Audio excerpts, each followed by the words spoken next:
Hall आणि kitchen 2 kilometre लांब आहे असं आहे का?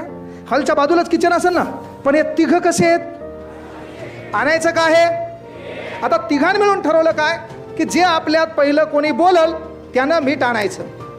1 तास झाला, एकही बोललं नाही. काम काय? पण तिघं कसे आहेत? तुम्हाला तुमच्या आवडत्या माणसाची शपथ आहे, बोलले पाहिजे. मग जीभ काळी आहे, तिला झटका येणार म्हणजे येणार. हा, मग आता मी तिघं कसे आहेत? आणायचं काय होतं? हा, आता कसं बोलले तुम्ही? म्हणजे दलिंदराव सुधरा, किती काळजी तुला तिची. काय घेणे मरो काही उलथो पालथो, तू या बापाची काळजी कर, माईची कर. ते नाही, तिला आवडते म्हणलं बाबा, तुला वाटलं काही झालं तर वांदेत ना काही कायचे. आणि मग झालं काय बाबा, 1 तास झाला, 6 वाजले. तिघं एकमेकाकडे मुख